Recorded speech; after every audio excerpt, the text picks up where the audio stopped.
Okay, last class valency அதாவது வலுவளவு பற்றி பார்த்து முடிச்சிட்டோம். இன்றைக்கு நாங்கள் பார்க்க போகிறது என்னென்னு சொன்னால் சக்தி சொட்டன்கள் குவாண்டம் நம்பர்ஸை பற்றி என்ன செய்ய போகிறோம், பார்க்க போகிறோம். சரி, என்னதை பற்றி பார்க்க போகிறோம்னு சொன்னால் சக்தி சொட்டன்கள், சரி, குவாண்டம் நம்பர்ஸ் என்றதை பற்றி பார்க்க போகிறோம். சரி, இந்த சக்தி சொட்டன்கள் என்றது எங்களுக்கு எதுக்கு பயன்படுத்தப்படுறதுன்னு சொல்லி எங்களுக்கு என்ன செஞ்சிருக்க வேணும், தெரிஞ்சிருக்க வேணும். சரி, என்னத்துக்கு நாங்கள் முதலாவது பார்த்தோம்னு சொன்னால் உண்மையிலேயே ஒரு மூலக அணுவில் உள்ள ஜாதாயினும் ஒரு இலத்திரனின் அமைவை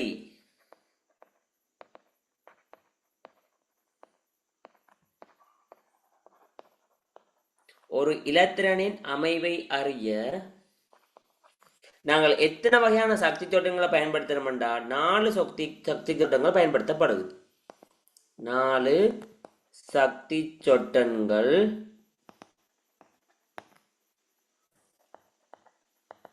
பயன்படும். சரி, அது என்னென்னு பார்த்தோம்னு சொன்னால் ஒன்று ஃபர்ஸ்ட் நாங்கள் கதைப்போம் என்னென்று பிரின்சிபல் குவாண்டம் நம்பர்ஸ், முதன்மை சக்தி சொட்டன். முதன்மை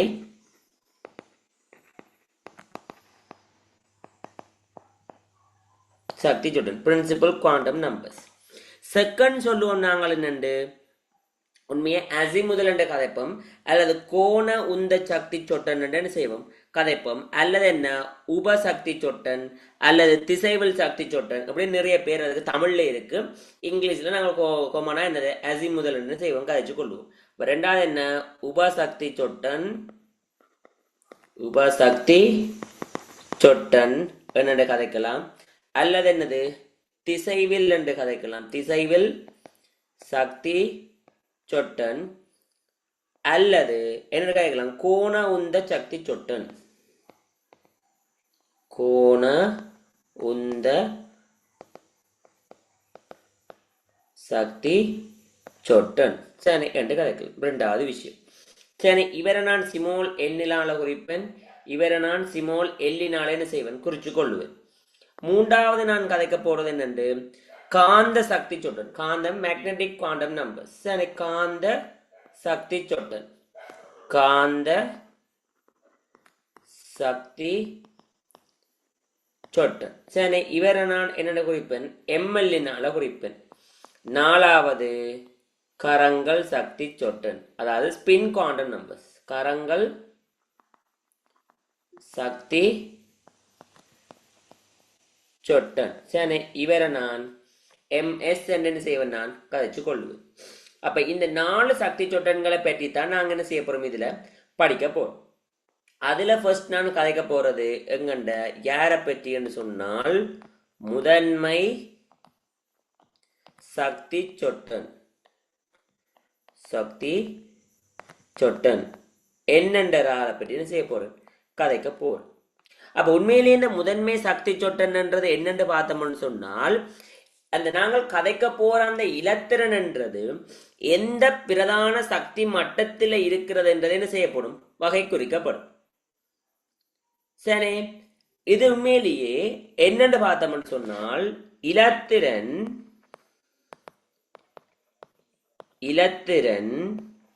அடங்கியிருக்கும்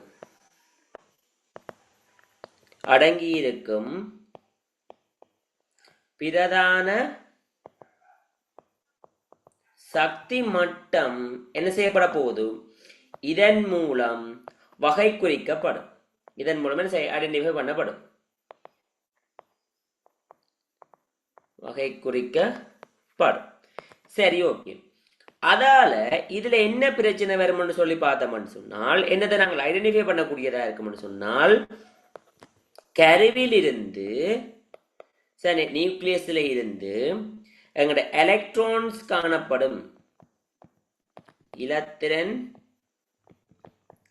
காணப்படும் என்னத்த சராசரி தூரத்தையும்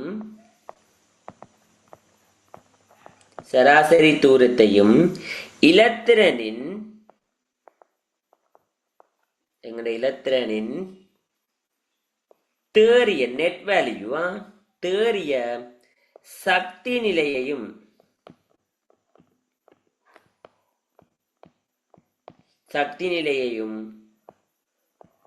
அறிய இது என்ன செய்யப்பட போகுது பயன்படும். சரி, அப்ப இங்க நாங்கள் உண்மையிலேயே இங்க என்னென்று நாங்கள் கதைக்கிறது சரி 1, 2, 3, 4 அப்படின்னு செய்யப்படும் ஃபுல்லா கதைக்கப்படும். அப்ப என்னண்டா இங்க நாங்க என்னத்தை மட்டும்தான் கதைக்கலாம், முழு எண் பெறுமதிதான் இங்க என்ன செய்யப்படும் கதைக்கப்படும். சரி, இங்கேயும் நாங்கள் அதை ஸ்பெசிபிக்கா கதைக்க வைக்க என் சமன் 1, என் சமன் 2, என் சமன் 3, என் சமன் 4 கோமனா 4 பேருக்கு நாங்கள் கதைச்சு கொள்வோம். என் சமன் 1 கருத்து என்னன்னு சொன்னால் எலக்ட்ரான் ஆனது முதலாம் சக்தி மட்டம் தான். அதை நான் என்ன கதைக்க போறேன் என்றால் கே எனும் சக்தி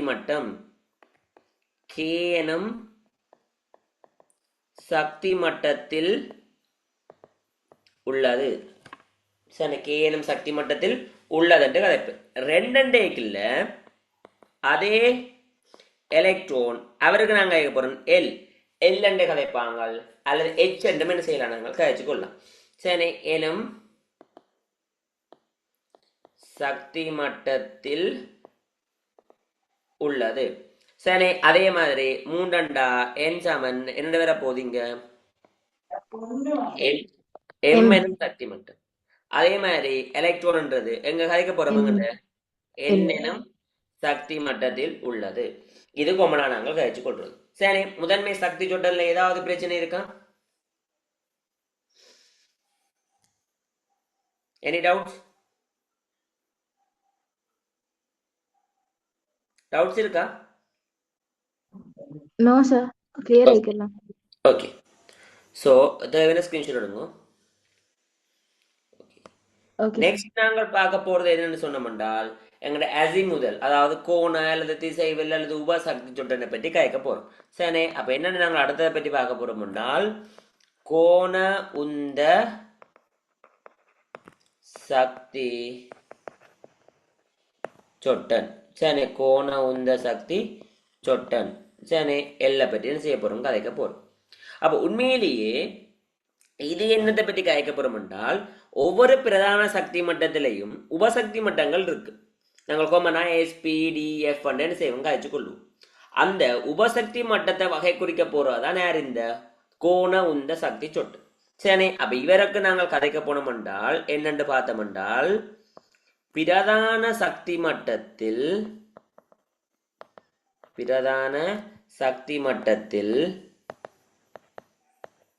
இலத்திரன் அடங்கும் உபசக்தி மட்டங்களான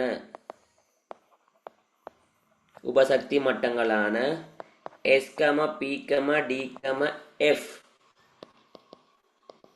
என்பன என்ன செய்யப்பட போகுது இதன் மூலம் வகை குறிக்கப்படும்.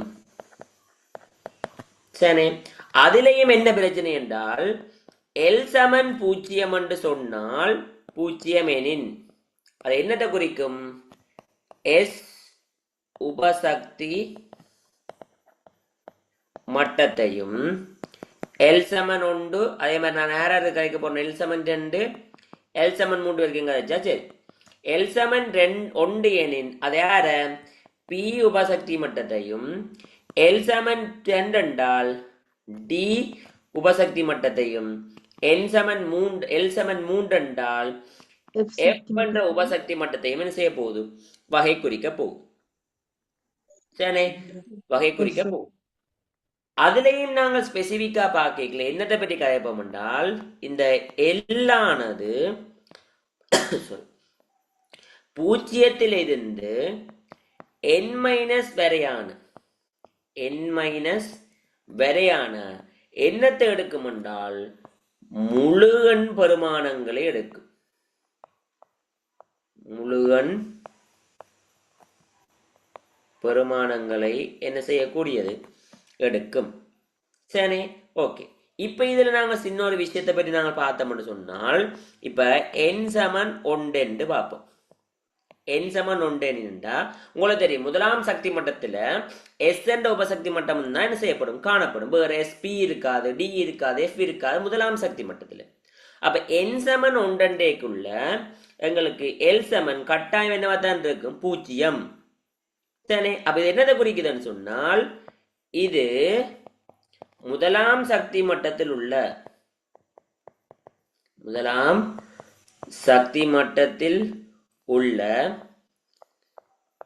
எஸ் உபசக்தி மட்டத்தை குறிக்கும். சரி, எஸ் உபசக்தி மட்டத்தை குறிக்கும். இது நார்மலா கதைக்கலாம். இதே என் சமன் 2ல எனின் எல் என்னென்ன பெருமதியில் எடுக்கலாம் சொல்லுங்க பாப்போம். எல் சமன் 0,1 பெருமதி எடுக்கலாம்.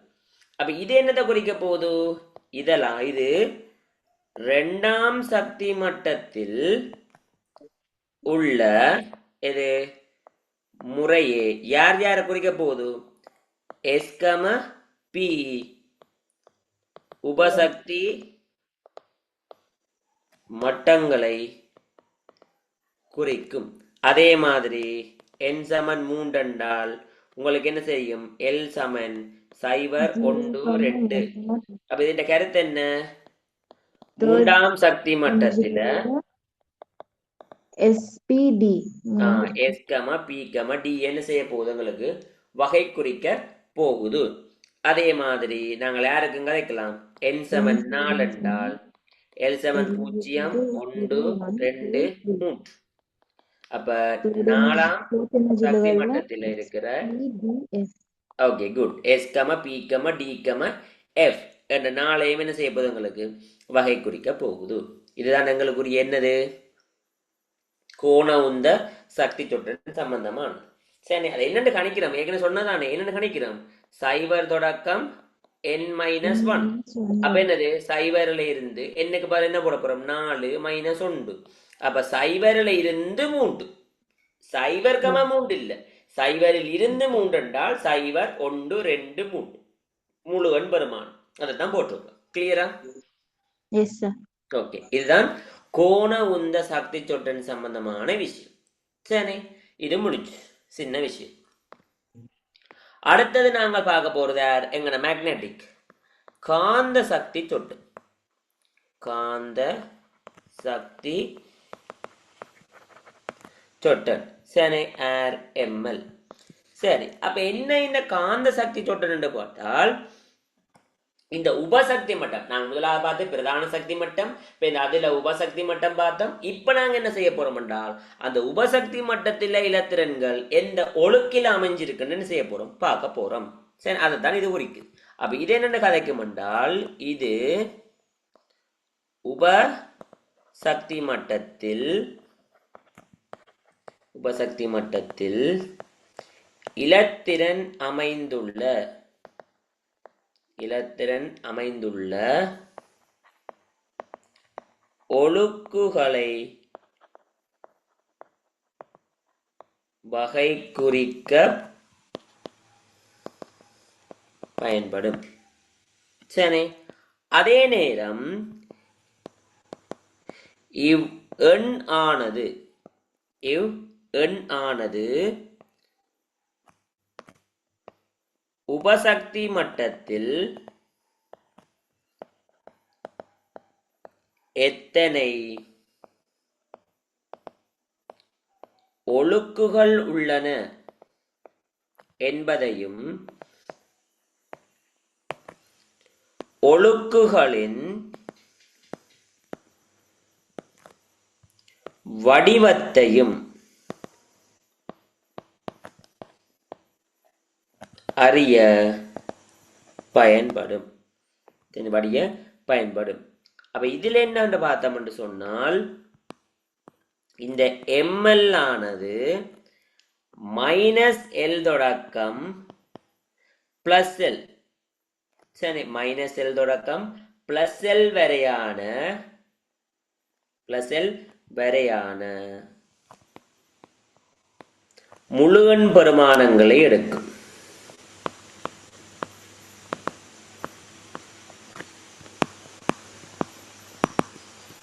முழுவன் பெருமானங்களை எடுக்கும். சரி, இப்ப என்ன அது என்று பார்த்தோம்னு சொன்னால், இப்ப ஃபார் எக்ஸாம்பிளுக்கு எல் சமன் என்ன, பூஜ்ஜியம் எனின். சரி, எல் சமன் பூஜ்ஜியம் எனின் எங்களுக்கு தெரியும் எம்எல்லும் என்னவா தான் இருக்கும், பூஜ்ஜியம். சரி, அப்ப இது என்ன செய்ய போகுது, எங்களுக்கு எஸ் எஸ் ஒழுக்கை என்ன செய்யும், குறிக்கும். ஏன் எல் சமன் பூஜ்ஜியம் அன்றைக்கு எம்எல் சமன் பூஜ்ஜியம் உண்டா, பூஜ்ஜியத்துக்கு மைனஸ் பூஜ்ஜியம் பிளஸ் பூஜ்ஜியம் ஒன்று நான் கதைக்க மாட்டேன்.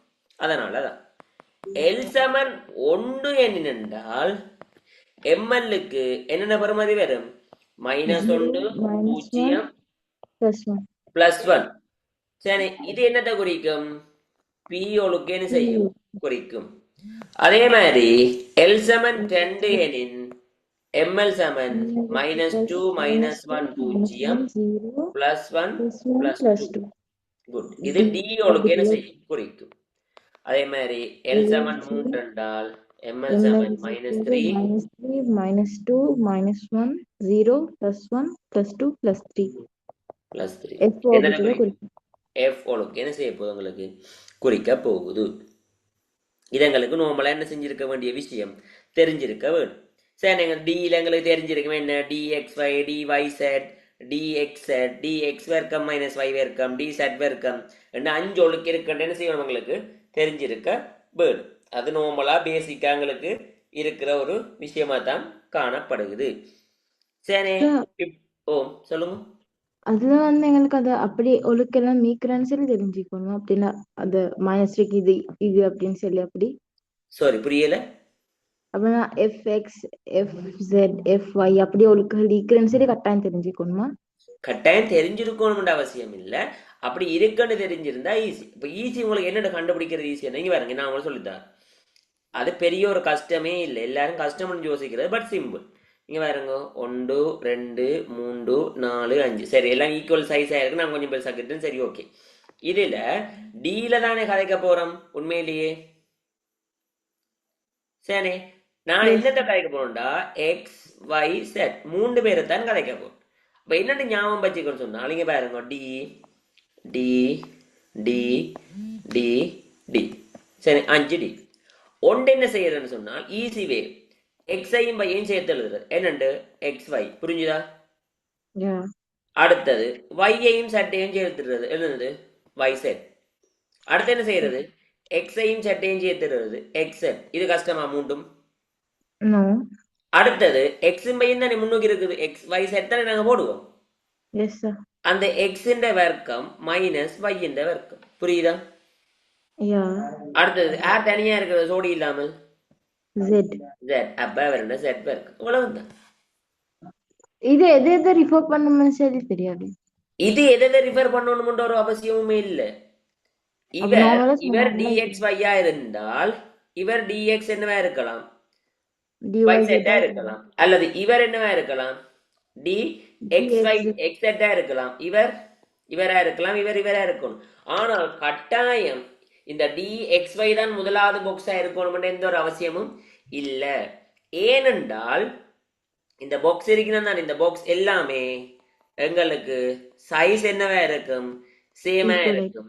ஷேப் என்னவா இருக்கும், சேமா இருக்கும். அவே இந்த எனர்ஜியும் என்னவா இருக்கும், சேமா இருக்கும். ஒன்றே ஒன்றுதான் டிஃபரெண்ட். என்னது, ஒரே ஒரு டிஃபரெண்ட். என்னது, அவன் அதுல லேபிளா ஓரியன்டேஷன் அவன் திசை மட்டும்தான் வேறுபடுமே ஒழிய அவன் பருமனா இருக்கலாம், அவன் வடிவமா இருக்கலாம், அல்லது ஒவ்வொரு பாக்ஸ் எனர்ஜியா இருக்கலாம், எல்லாமே ஈக்குவலா இருக்கு. விளங்குதா? இது எங்களுக்கு தெரிஞ்சிருந்தா காணும். புரிஞ்சுதா? இதே மாதிரி எஸ்பிடி எஸ்பி அது ரெண்டுக்கும் கூட இருக்குமா? S orbital p orbital f orbitalக்கும் இந்த dx f ன்றது என்னன்னா காம்ப்ளிகேட்டட் ஆனது. f க்கு நாங்கள் இப்படி கதைக்க வேண்டிய அவசியம் இல்லை. p க்கு இருக்கு தானே, px py pz அது மூன்று. s க்கு இல்ல, s க்கு ஒரே ஒன்று தானே. ஓகே, அப்ப எஸ்க்கு நார்மலா எஸ் வச்சுக்கொள்ளும். கிளியரா இது? yes yes sir. ஓகே, இப்போ தேவையான ஸ்கிரீன்ஷாட் எடுக்கலாம். சரி, இப்ப இதுல எங்களுக்கு சில விஷயத்தின் ஒரு ஸ்பெசிபிக்கான கேட்டகரிகளை பற்றி என்ன செஞ்சிருக்க வேணும், கட்டாயம் தெரிஞ்சிருக்க வேணும். இதுல என்னென்றால் இந்த எஸ்கம பி ஒழுக்கிருக்கிறோம் தானே, எஸ்கம பி ஒழுக்குகளின் வடிவத்தை அறிய எங்களுக்கு யார் எங்கண்ட அசிமுதல் மட்டும் போதும், எல் மட்டும் போதுமானது. சரி, எல் மட்டும் என்னவா இருக்க போது, எங்களுக்கு போதுமானதா இருக்கு. புரியுதா? இது புரியுதா? yes sir. புரியுதா இது? yes sir yes sir. Okay, இப்ப எல் சமன் 0 எனின் எங்களுக்கு தெரியும் அது என்ன ஒழுக்கு, எஸ் yes sir. ஒழுக்கு. அப்ப எஸ் ஒழுக்குன்னு எங்களுக்கு தெரியும், இது என்ன வடிவம், Spear கோள வடிவம். சரி, ஸ்பியர். yeah. இதே எல் சமன் 1 எனின் எங்களுக்கு தெரியும் அது என்னது, பி ஒழுக்கு. P சோ எங்களுக்கு இது தெரியும் என்னண்டு, double check. ஓகே, டம்பல் வடிவம். சரி, இது எங்களுக்கு நார்மலா சொல்லக்கூடியதா இருக்கு. ஆனா இதுல என்ன பிரச்சனை என்றால், சரி வடிவம் எனினும் நாங்க என்ன கதைக்க போறோம் என்றால், டி ஒழுக்குகளின் வடிவத்தை அறிய. சரி, எங்களுக்கு என்னென்ன தேவைன்னு சொன்னால் எல் கம எம்எல் ஆகிய இரு தரவுகளும் என்னவா இருக்க வேணும், அவசியமானவை. சரி, ஏன் அவசியம் என்று பார்த்தோம் என்றால், அதுக்கு ரீசன் என்று பார்த்தோம் என்றால், ஏனெனில் சரி எங்களுக்கு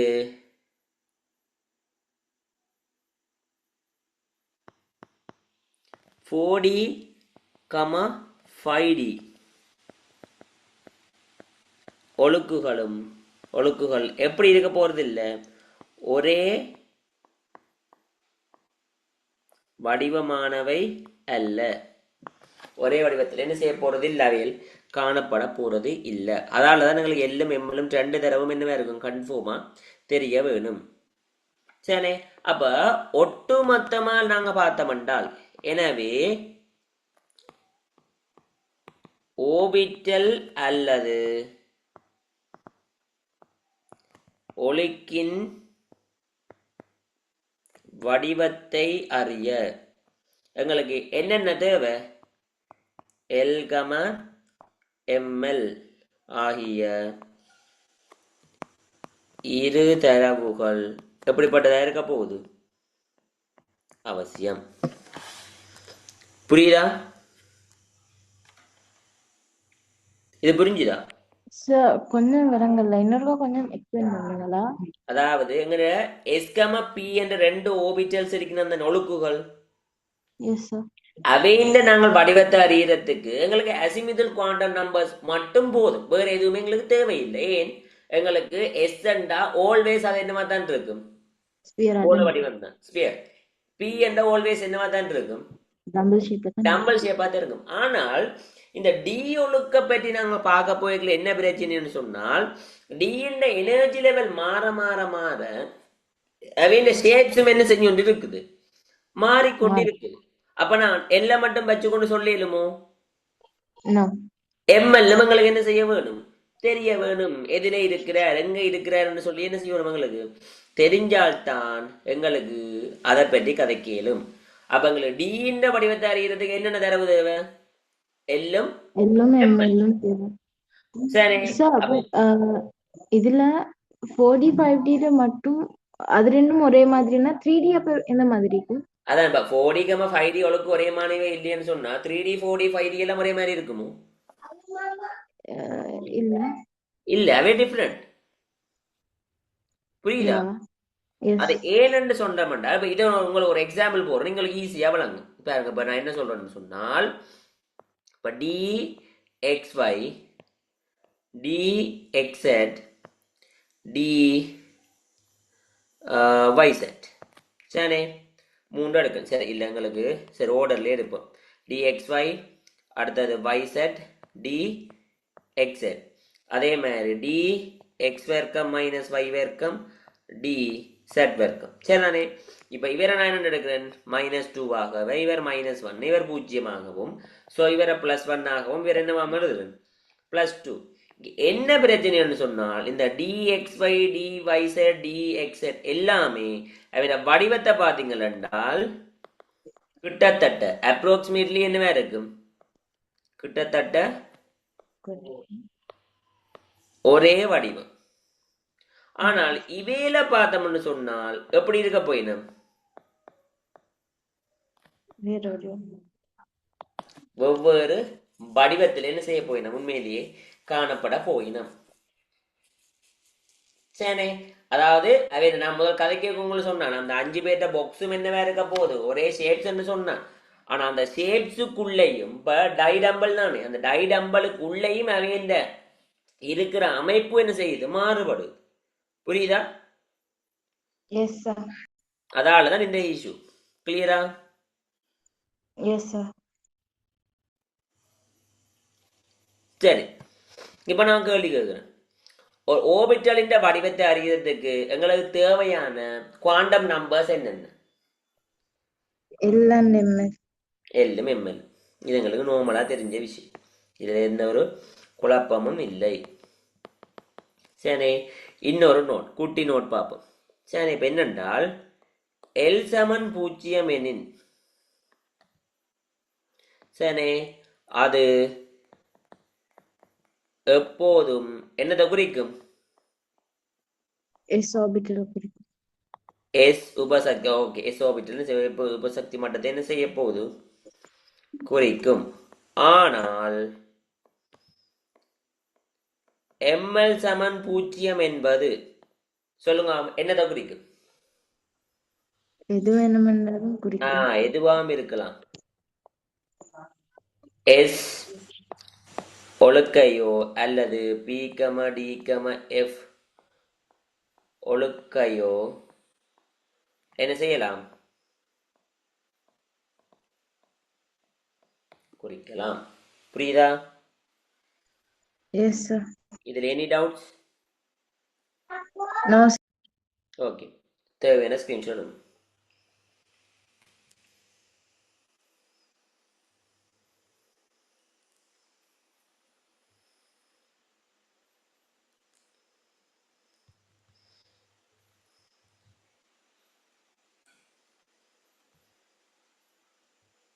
எடுத்தாச்சா எஸ் சார். ஓகே அப்ப அடுத்தது நாங்கள் பார்க்க போறது எங்களுக்கு மூன்றாவது மேக்னெட்டிக்கு முடிஞ்சது அடுத்தது நாங்கள் பார்க்க வேண்டியது யாரை பற்றி எங்களுக்கு கரங்கள் சக்தி சொட்டன் என்றதை பற்றி பார்க்க வேணும் ஸ்பின் குவாண்டம் நம்பர்ஸ் கரங்கள்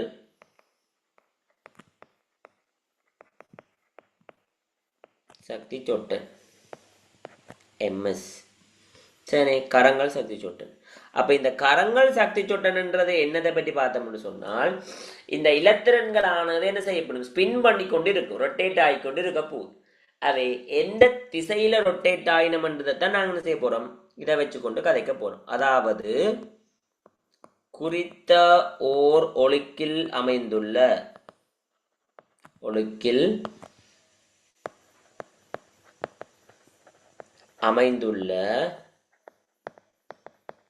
இலத்திரன் ஒன்றின்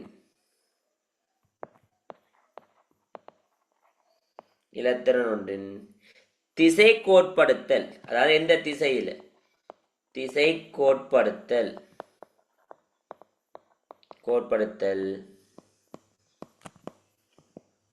இதன் மூலம் என்ன செய்யப்படும்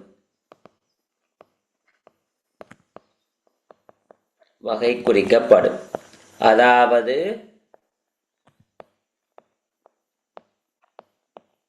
இலத்திரனின் சுழற்சியை குறிக்கும் எண் ஆகும். சரி, எண் ஆகும். அப்ப இதுல என்ன செய்ய போட போகுதுன்னு சொன்னால், இலத்திரனின் சுழற்சிக்கு, இலத்திரன் ரொட்டேஷனுக்கு அல்ல ஸ்பின்னுக்கு, சரி, இலத்திரனின்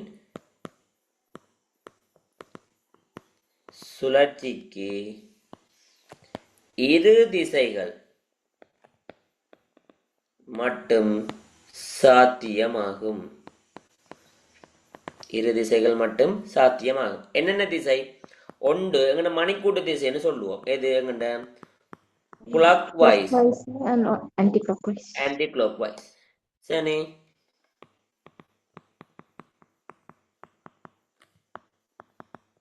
சரி, இப்போ கிளாக் வைஸ் நான் பிளஸ் காஃப் எடுத்தேன்னால் ஆன்டி கிளாக் வைஸ் என்னவா இருக்கு? Minus half. ஓகேயா? ஆகவே உங்களுக்கு எம்எஸ் ஆனது சரி plus half comma minus half எனும் என்ன செய்யப்பட போகுது? ரெண்டு பெருமானங்களை என்ன செய்யக்கூடியவர் எடுக்கும் ஆற்றல் கொண்டு. ஓகேயா? Yes, sir. ஓகே. அடுத்தது அப்ப எங்களுக்கு என்ன செய்யும்? எம்எஸ்ன்றது பிளஸ் காஃபா இருக்கலாம் அல்லது மைனஸ் காஃபா இருக்கலாம். சரி, ஒன்று ஆன்டி கிளாக் வைஸ், அடுத்தது ஆன்டி கிளாக் வைஸா இருக்க போகுது. ஓகே, அது எங்களுக்கு தெரிஞ்ச விஷயம். அடுத்தது என்னன்னு பார்த்தோம்னால், ஒரு மூலக அணுவில் உள்ள யாதாயினும் இரு மூலகங்கள் சரி ஒரே 4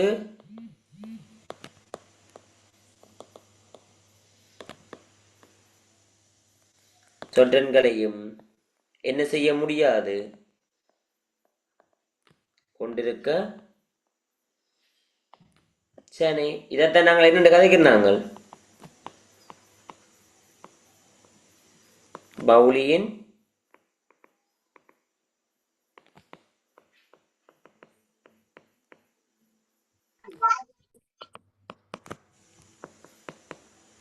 கோட்பாடு, பவுலியின் தவிர்க்க கோட்பாடு, அது பவுலிஸ் பிரின்சிபிள்ஸ் என்று செய்வாங்க. கதைப்போம். சரி, அப்ப நீங்க சொல்லுங்க. எஸ், அத பாயிண்ட் கொஞ்சம் எக்ஸ்பிளைன் பண்ணுங்களேன், விளங்கல. அதான் சொல்ல போறேன். இப்ப உங்களுக்கு ஒரு மூலக அணுவில் உள்ள இரு மூலகங்கள், சாரி, ஒரு மூலக அணுவில் உள்ள இரு இலத்திரன்கள், இரு இலத்திரன்கள் ஒரே 4 சக்தி சுட்டன்களை கொண்டிருக்க முடியாது. அப்போ ஃபார் எக்ஸாம்பிளுக்கு நீங்க ஒரு ஒரு எலிமெண்ட் எடுக்கிறீங்க. அந்த எலிமெண்ட்ல இருக்கிற 2 எலக்ட்ரான்ஸுக்கு principal quantum number, azimuthal quantum number and எங்களுக்கு மேக்னெட்டிக் அண்ட் ஸ்பின், இந்த 4மே ஒன்றாக இருக்க இயலாதுன்னு சொல்றாங்க. புரியுதா? Yes sir. அப்ப மேக்சிமம் எத்தனை ஒன்றா இருக்கலாம்னு சொல்லுங்க அப்போ. 3 ஒரே மாதிரி இருக்கலாம். 3. அப்ப உங்களுக்கு தெரிஞ்சிருக்க வேண்டியது 3 தான் என்னவா இருக்கலாம்? ஒரே மாதிரியானதாக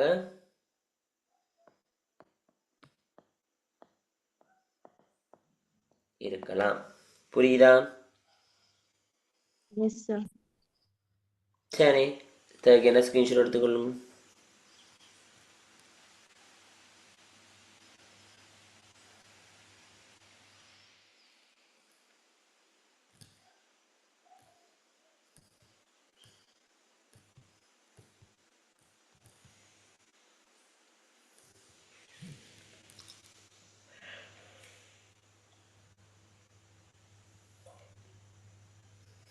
புரிஞ்சுதா?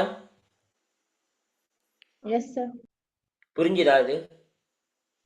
Yes sir. சரி, சோ இந்த 4 தான் எங்களுக்குரிய யார்டா சம்பந்தமான விஷயம்? Quantum numbers. குவாண்டம் நம்பர்ஸ் சம்பந்தமான விஷயம் இவ்வளவு கிளியரா இருக்கணும் குவாண்டம் நம்பர்ஸை பற்றி செய்யறதுக்கு. எனி டவுட்ஸ் இருந்தா கேட்டுக்கொள்ளுங்க. No doubt, sir. கிளியர் தானே?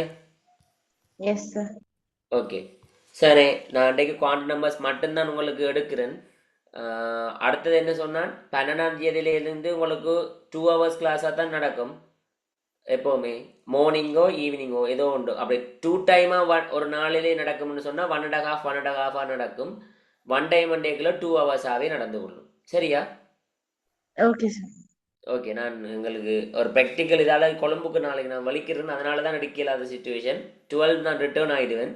நான் வந்து உங்களுக்கு 12 இருந்தே எடுப்பேன். 12 நைட் தான் எடுக்கல, மார்னிங் தான் வருவேன். ஸோ நைட் தான் எடுக்கல மோஸ்ட்லி. அதில் இருந்து நாங்கள் அங்கால 2 hours-ஆகவே கண்டினியூ பண்ணிக்கொள்வோம். எல்லாத்தையும் படித்து வைங்க. நாங்கள் நெக்ஸ்ட் கிளாஸ் இதில் இருக்கிற ஒரு ஸ்மால் எக்ஸசைஸ்கள் கொஞ்சம் செய்துட்டு தான் நாங்கள் போவோம். சரிதானே? Okay, sir. Okay, thank you. Good night. Thank you, sir. Good night. Okay.